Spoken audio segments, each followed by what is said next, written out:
That's a good one.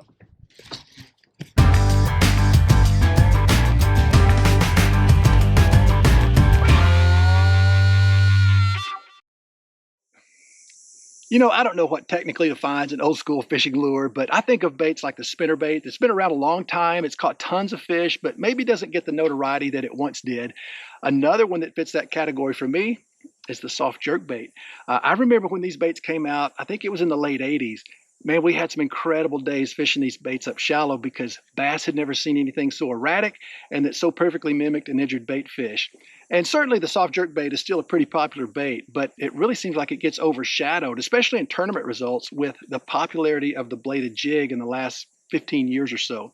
And you know, the great thing about the soft jerk bait, it'll do some things that other baits won't. It's that really cool combination of power and finesse. How about we do a crash course on fishing the soft jerk bait?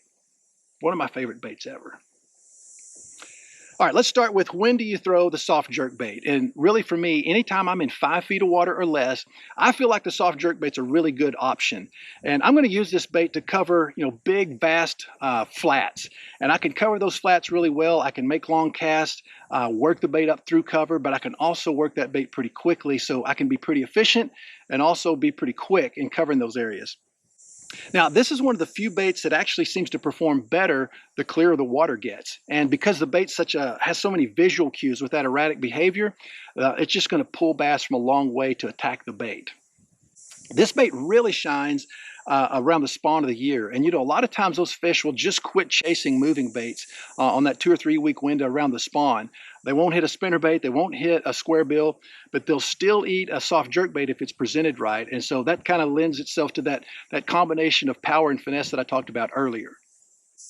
So I really like to work the bait 2 different ways, and it's really all predicated on the weather type that I'm faced with that day, specifically the amount of sunlight that I'm getting.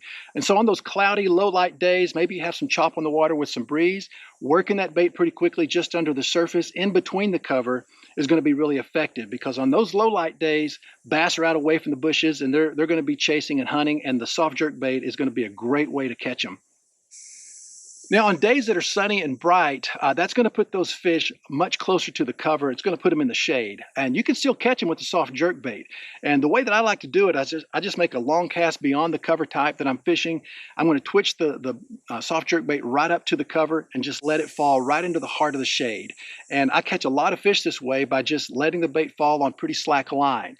And sometimes you'll feel the tick, sometimes you'll watch the line jump. A lot of times you just lift the rod tip to move the bait and they've grabbed it. So that's a great way to catch them on that lift and drop technique on bright days.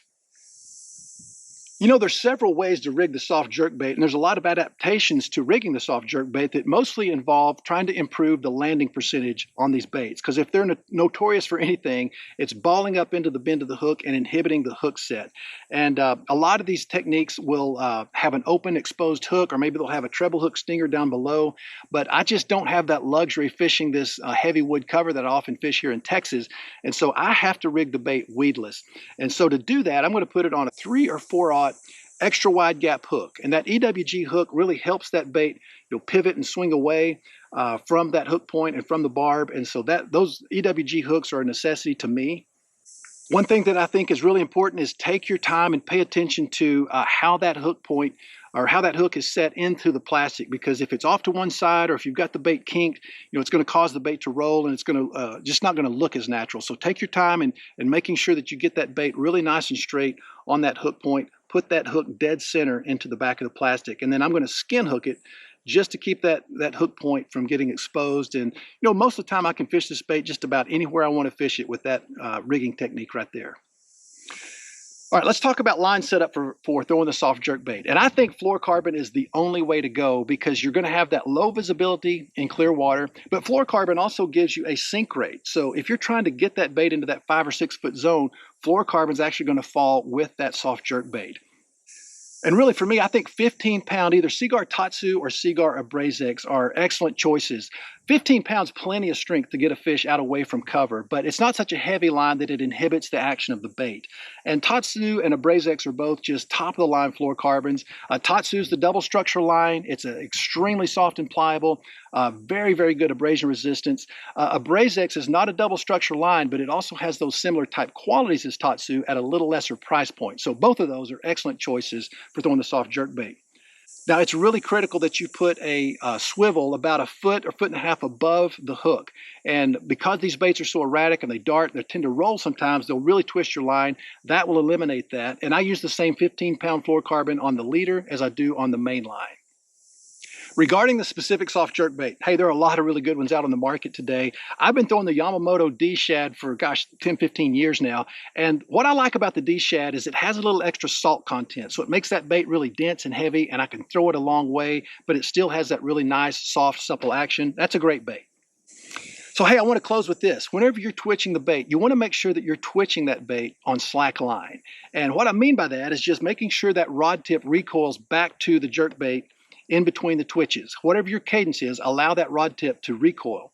And what that does is it puts maybe 6 inches of slack in the line, just like you're fishing, say, a topwater walking bait.